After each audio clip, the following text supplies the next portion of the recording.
Hoy tenemos el caso de Sarita. Ella tiene 8 años y perdió a sus padres hace 2.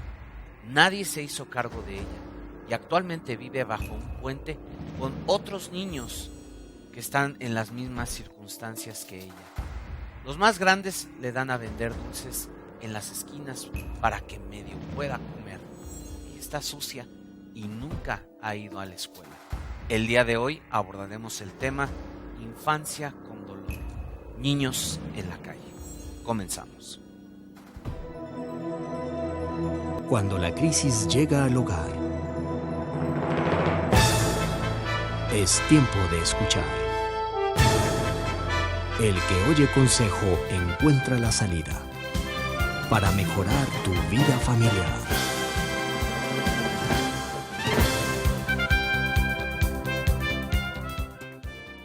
¿Qué tal? Nos da muchísimo gusto saludarle. Este es su programa, El que oye consejo.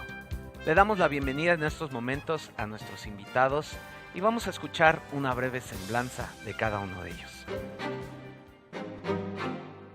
Ingeniero Carlos Hinojosa, consejero familiar con una amplia experiencia. Máster Marina Castro, psicóloga con maestría en educación, especialista en terapia gestal familiar. Licenciada Raquel Cantú, logoterapeuta y capacitadora en competencias de desarrollo humano y sentido de la vida. Licenciado Jorge Martínez, teólogo conferencista con 25 años de experiencia. A continuación vamos a escuchar la opinión de usted. Esta es la pregunta. Bueno, los niños de la calle son los niños abandonados. Malos ejemplos, malos principios de los padres. Todo nace de la familia. Hay problemas con los padres y discusiones. Golpeados, maltratados, que huyen de su casa. Se encuentran en esas circunstancias por los problemas que hay en casa. Los padres los dejan abandonados y entonces ellos andan deambulando de un lado para otro. Y dando inicio al tema del día de hoy, infancia con dolor. Vamos a platicar hoy acerca de los niños de la calle. Raquel, y dime tú, ¿quiénes son estos niños de la calle y por qué es que están en esta condición? Bueno, los niños de la calle son niños y niñas que por diferentes razones fueron expulsados de su hogar o se quedaron sin hogar. En los lugares donde hay guerra, los niños se quedaron sin familia, sin casa. En México, en muchos lugares, hay muchos niños que quedaron sin familia porque sus padres fueron muertos por causa de la inseguridad en México. Pero también los problemas familiares, la muerte de los papás y la dificultad para poder cuidar y darles protección y alimento a los hijos hace que los boten a la calle. Los niños de la calle son niños que viven en la calle. Sí. Y están ahí porque ha habido muchas causas para que no puedan tener un espacio protegido y amoroso donde puedan crecer. Claro. Raquel, ¿no crees que es muy importante que los padres estén pendientes de sus hijos para que no suceda esto en sus familias? Claro, pero a veces los padres están muy pendientes de dar de comer o no están los dos. Hay muchísimas familias. O trabajan tanto factores. que no los atienden. Sí. Pero los niños de la calle no son niños, en general no son hijos de padres que están en su casa. Son hijos de padres que ya no están. Ahora, a mí lo que me sorprende un poco es el caso de Sarita, de 8 años. Suena triste, pero al parecer ninguno de sus familiares se pudo hacer cargo o se quiso hacer cargo de ella y pues tristemente terminó en la calle con otros muchachos. Sí, es que el término de niños de la calle es solo una referencia, Jarim, porque realmente son niños que no pertenecen a ningún lado. Son niños que los familiares, ni siquiera nosotros como seres humanos, les tendemos la mano o les dedicamos un tiempo. En el caso que comentas de Sarita, ciertamente son niños muy vulnerables, que a la muerte de sus padres nadie se quiere hacer responsable de esta pequeña y pues no le queda otra salida más que la más sencilla, sentirse acogida o sentirse pertenecida a un grupo de niños que están en igualdad de circunstancias. Yo me imagino tratando de dar una solución. ¿No sería importante crear una fundación para esos niños?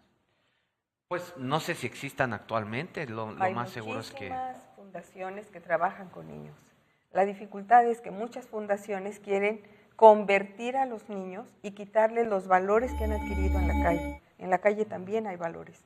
Y a mí me parece que sí, la fundación sería importante, pero tendría que ser una fundación respetuosa de los valores de los niños ¿Cómo de la llamarla? calle. Fundación de la Paternidad Responsable, algo así. Podría ser, pero digo, no sería lo que para pasa los es que niños, se dan sería para los diferentes papás. circunstancias, ¿no? Aquí estamos viendo el caso de Sarita, que... Digo, A ver, sí.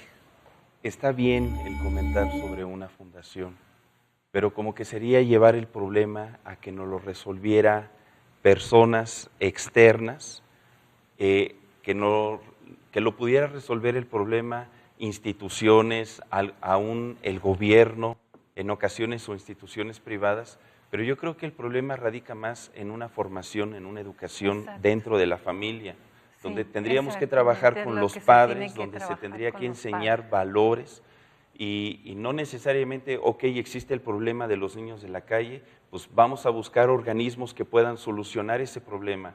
Y el problema no está en buscar organismos, qué bueno que puedan existir. Yo creo que la solución está más en poder concientizar a los padres sobre la importancia de tener hijos. ¿Qué significa ser padre? A ninguno de nosotros se nos enseña a ser un padre. Todos tomamos la responsabilidad y vamos aprendiendo en la prueba y el error. Sí. Lamentablemente cometemos muchos errores. Es claro que las circunstancias sociales, económicas, políticas, en fin, pues van llevando a que la misma sociedad vaya produciendo estos males. Sí. Pero tenemos que trabajar en la familia. Claro, el caso de Sarita es muy diferente, ¿no? Porque ella no, digamos que no sufrió como tal el abandono de sus padres, sino que ellos murieron. Ellos murieron, ¿no? Y se quedó solita. No tuvo una familia que la acogiera. Su propia familia no pudo o no quiso acogerla, no sabemos. No quiso. Porque si los papás se habían venido del pueblo a vivir en la Ciudad de México, por ejemplo, y los abuelos se quedaron allá, Sarita no tenía manera de comunicarse con los abuelos y decirles, mi papá y mi mamá murieron. Sí. Este es un caso, yo creo que es un caso especial, pero en general los niños de la calle son hijos de madres solteras. Las madres solteras no son madres solteras en general porque hayan elegido ser madres solteras. Por violación. No. Son mujeres que, como dice el poema, ¿no? Que amaron y creyeron ser amadas. Y resulta que se quedaron solas y luego no pueden. O hay familias que se desintegran porque hay un exceso de alcoholismo, de drogadicción. Hay jovencitas, muchas jovencitas que se embarazan. Tendríamos que trabajar con los papás de las jovencitas, es decir, con los abuelos de los niños de la calle. Tenemos que ir a un primer corte, pero regresamos contigo, Marina. Así que no se vaya, este tema está muy interesante. Volvemos.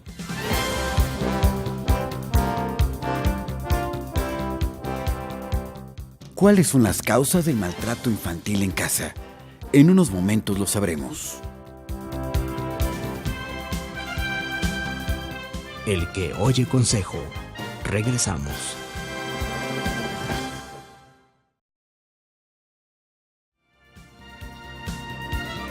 Esto es El que oye consejo.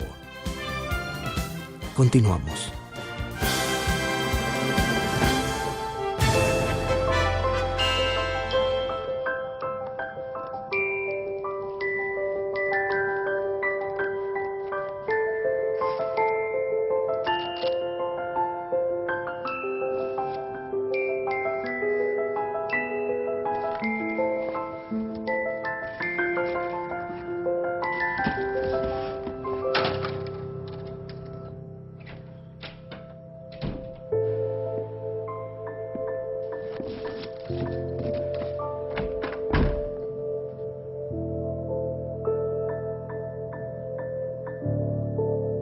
Hay niños que juegan a ser invisibles. No a los gritos, insultos y golpes. Con violencia no se aprende. Ponte en su lugar. UNICEF, por los derechos de los niños. Pues el que los papás no quieran tener a los hijos de entrada, yo siento que es eso. Sí, porque cuando se desea un hijo, pues se portan mal de quedar en sus largadas, pero no como para maltratarlos. No son hijos deseados y pues ya parece que es un estorbo para los papás. Pues a veces por cualquier cosa, hasta porque la mamá está de malas. Estamos hablando de un tema yo considero muy importante porque esto se da en nuestra propia casa. No es necesario tener un perfil criminal como lo comentamos en el bloque anterior, pero me gustaría ir a la raíz del problema. Marina, ¿por qué se da mucho el maltrato hacia los niños en casa? ¿Por qué? El maltrato a los niños en casa se debe a múltiples razones. Muchas veces hay desajustes en la vida familiar, trastornos de personalidad de los padres. Y esto hace que se maltrate a los niños, que no se les dé un buen trato. ¿Y qué papel juega el estrés en todo esto relacionado con el maltrato hacia los niños? Juega un papel muy importante cuando ambos padres salen a trabajar y están muy estresados, o hay problemas económicos o problemas emocionales en la pareja de comunicación. Esto hace que la pareja esté muy estresada y descargue todo su enojo con el niño. Si es que el niño está llorando, por ejemplo, un bebecito, está llorando y llora, y entonces llama mucho la atención de sus papás porque le impresiona mucho esto, ¿no? Y el papá está desesperado, ya callen ese niño y callen ese niño. Sí. ¿No? Y eso es muy triste porque pues, el niño requiere atención y cariño y los papás no se lo dan, lo golpean en una cuna, un infante. Sí. Entonces, eso es una cosa terrible. Ahora, tiene que haber un control de las emociones. Todo ese control de las emociones es muy importante. Sí. Aunque el maltrato en ocasiones no es directamente de los padres. Esa es una de las posibilidades. Esa es una de las posibilidades. A veces son los hermanos. A veces son familiares que viven ahí. Yo me acuerdo de un caso de un pequeñito que le agarró a su mamá 50 pesos. Su mamá trabajaba, vivía en un hogar disfuncional. Descubren que el niño agarró 50 pesos, su madre le corrige, pero la ama de casa o la muchacha que trabajaba ahí, cuando su madre se fue a trabajar, le dijo, tu mamá no te corrigió como debería de ser. Le ató de pies, le ató de manos y le empezó a dar con la hebilla hasta que sangrara el niño. Entonces, a veces no son los padres, pueden ser los hermanos, pueden ser personas que están ahí viviendo en el hogar. Claro. Híjole. Hay dos situaciones que yo encuentro, Harim. Una es la frustración. Cuando tú no sabes o crees que no tienes un plan educativo, por ejemplo, y tus hijos piensas que se te están saliendo de control. Que hay mucha frustración en los padres. Cuando no tienes un buen planteamiento en tu trabajo, no te resultan las cosas, ¿no? Y por el otro lado, un abuso de poder, definitivamente. Y yo creo que de ahí lo importante es que en el momento de llegar a corregir a los hijos, uno de plano tiene que estar calmado, ¿no? Tiene que estar pues sereno para poder corregir. El problema es que no sabemos corregir.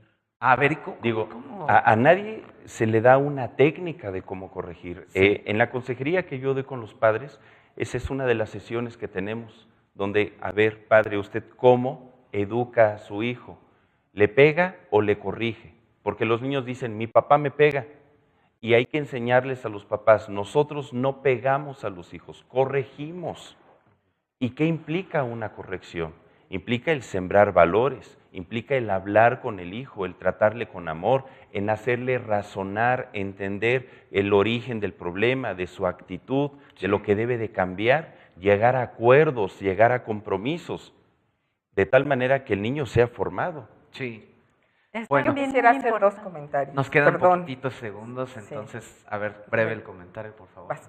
Pues, continuando con lo que dice Jorge, precisamente en el libro Cómo ser padre sin dejar de ser pareja, hay una parte en donde se explica precisamente cómo controlar las emociones con inteligencia emocional. Es un poco lo que habla Daniel Goleman sobre el talento básico para vivir, y sí se les da a los padres una enseñanza de cómo controlar las emociones perturbadoras o negativas, que son el coraje, el querer descargar toda la ira sobre el bebé. Sí.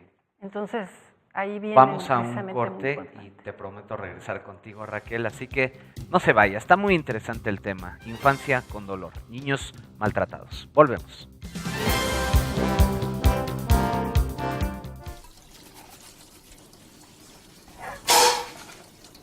¿Otra vez? ¿Te das cuenta que no te da la cabeza? ¿O pensás con los pies? Yo estoy bastante cansada con todo esto, ¿eh? Mira que ya sos grande. A veces creo que no servís para nada.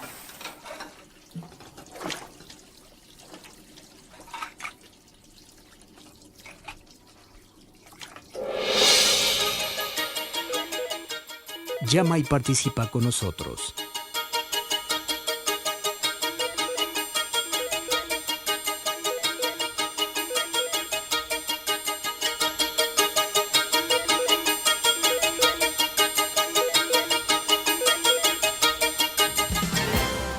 ¿Cómo ayudar a nuestros hijos a prevenir el bullying? Lo veremos después del corte. El que oye consejo. Regresamos.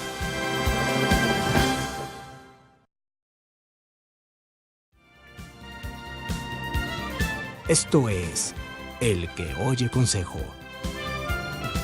Continuamos. Hablando con los hijos que aunque tienen que ser líderes, no van a mandar a los demás si los demás no quieren. Promover el respeto para que nuestros familiares, los más pequeños, aprendan a respetar a los demás. Estamos de regreso con este tema que ha resultado también muy interesante, al igual que los demás, respecto a la infancia con dolor. ¿Cómo ayudar a nuestros niños, Raquel, a prevenir estas situaciones de bullying? Se me ocurren por lo menos dos alternativas. Una es, dentro de nuestra casa tenemos que propiciar ambientes cálidos y nutridores. Eso depende de nosotros. ¿A qué te refieres? A ver, a que haya, por ejemplo, rutinas cariñosas. En cada familia tiene que haber estructura. La estructura la dan las jerarquías, las reglas, los roles y los límites en la comunicación. Las reglas facilitan que haya cierta rutina en la vida familiar, pero esa rutina se tiene que mantener de una manera sana y amorosa, con todo el estrés del que hemos estado hablando, ¿no? Porque de otra manera los hijos están aterrorizados en casa, viviendo como chivas locas dentro de casa, ¿no? Y entonces en la escuela están como demasiado desorganizados. La casa la familia y la vida en el hogar tiene que dar estructura a los niños. Y ahí propiciar un ambiente cálido que facilite que el niño se sienta cómodo, en confianza, en familia, y también nutridor, que pueda aprender lo que necesita para vivir. Eso es lo primero, ¿no? Asunto de comunicación. Y lo segundo es que cada niño, todos tenemos algo bueno en nuestra persona, algo que podemos desarrollar. Puedo ser futbolista, puede ser que canto bien, puede ser que hablo muy bien, puede ser que soy bueno en lo que sea, algo en lo que yo soy bueno, puede ser que sea bueno con las manos.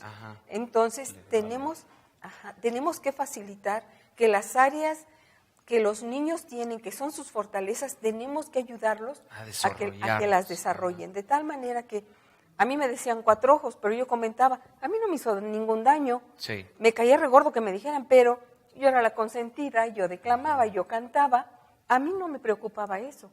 Cada niño necesita saber para qué es bueno y los papás tienen que facilitarle y ayudarle a que sea mejor en todas las áreas de su vida. Jorge, yo he escuchado a papás que dicen, bueno, para que mi hijo aprenda a defenderse y aprenda a no caer en estas situaciones, pues lo meto a clases de karate. No, le estamos enseñando a nuestros hijos a ser agresivos. Yo creo que es más importante que sembremos en ellos valores conductuales. Como decía Raquel, enseñar valor, su amor propio. Tú eres una persona que vales, eres muy importante, eres un tesoro especial para esta familia, para esta sociedad, para este país. Tú tienes un propósito, tú tienes una visión. Aprende a seleccionar tus amistades, aprende a relacionarte correctamente, aprende a estar en los lugares correctos y a evitar ciertos lugares, a estar en los tiempos adecuados, de tal forma que le enseñemos cómo funciona la vida, cómo relacionarse, quién es él y cómo relacionarse. De esa manera creo que lo vamos a evitar más que enseñarle a golpear, a defenderse o a atacar. Eso nada más complica las cosas. Y el respeto, ¿no, Carlos? Porque tendemos a ser una sociedad medio burloncita, ¿no? Así es, nos burlamos de diferentes cosas y debemos de entender como padres, Karim, que nosotros no solo con palabras les damos el ejemplo, sino con nuestra actitud. Mira, déjame comentarte algo rápidamente. En la escuela de una de mis hijas, en alguna ocasión llegó un muchachito todo corto, el cabello de aquí parado, los cabellos aquí de arriba, y se nos hizo muy gracioso y dijimos, pues, ¿por qué viene así, no? Fue en una junta de padres de familia y cuando llega el papá, pues el papá trae el mismo corte y con tatuajes en los brazos. Entonces, finalmente el hijo va tomando el modelo de lo que somos nosotros como padres. Y coincido con mis compañeros. Mira, a mí me gusta mucho el deporte del béisbol, por ejemplo. Es un deporte en el que requieres de diferentes aptitudes físicas. Y está el gordito que juega en una determinada posición y el más rápido, y requieres de uno que es muy fuerte. ¿Y por qué me gusta? Porque en conjunto cada uno de ellos se complementan hasta llegar a ganar como equipo. Yo creo que esa sería una buena referencia. Tenemos poquititos minutos para consejos finales. A manera de comentario final, el ejemplo, ¿no? El ejemplo de los padres es básico, ¿no, Marina? Sí, lo más importante, creo yo, es hacer sentir al niño aceptado, que aceptamos a nuestro hijo con todo el amor y con todo ese cariño que se le puede dar a un hijo y vivir en armonía y, como dice Raquel, hacer sesiones cada 15 días de reunión familiar con ellos y apapacharlos y decirles que los amamos y que cada quien exprese lo que no les gusta de lo que está sucediendo y lo que sí les gusta de lo que está sucediendo en el hogar, porque muchas veces no lo dicen. Y si hacemos esas sesiones familiares, el niño se va a abrir y va a explicar qué le está sucediendo en ese momento. Y si está siendo él acosado escolarmente, si le están pegando algo, o él es el agresor, por ahí puede expresarlo.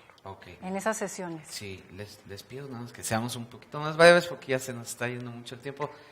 Tu comentario final.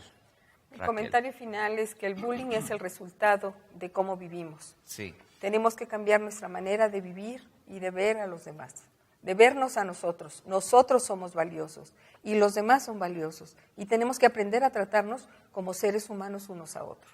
Gracias, Raquel. Carlos. Busca mayores tiempos de convivencia familiar. Busca actividades que sean propias para toda la familia y ahí entonces todos expresaremos cuáles son nuestras inquietudes y podremos resolverlas como familia. Gracias. El bullying es un problema tremendo en estos tiempos. ¿Qué nos aconsejas? Que nosotros como padres eduquemos a nuestros hijos a través de sembrar valores, que podamos platicar con ellos, como dice Marina, esas reuniones familiares son sensacionales, cosa que deberíamos de practicar en todos los hogares, para que nuestros hijos puedan expresar sus sentimientos, sus temores, sus angustias, sus preocupaciones, y nosotros poderles ayudar, orientar, de tal forma que no vayan a ser víctimas, ni tampoco vayan a ser victimarios, porque a lo mejor nuestros hijos son los agresivos. Hasta ahorita hemos hablado de que posiblemente pudieran ser víctimas, pero a lo mejor yo tengo un hijo que está ejerciendo presión sobre otro muchacho y debo de cuidar eso. Posiblemente no se siente tan amado, no se siente tan especial y por lo mismo no valora la vida de los demás. Necesitamos acercarnos a nuestros hijos. Gracias, Jorge, y gracias a cada uno de ustedes. Nos han compartido cosas de veras muy valiosas y su experiencia yo creo que nos va a ayudar en todo esto. Es momento de despedir. Aquí en su programa, El que oye consejo. Hasta pronto y cuídense mucho.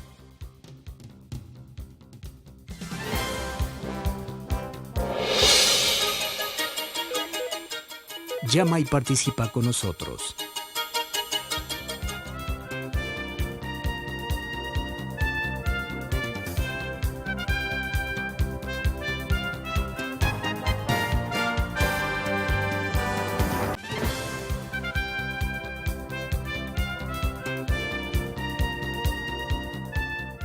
Esto fue El que oye consejo. Nos vemos en este mismo canal. Hasta entonces.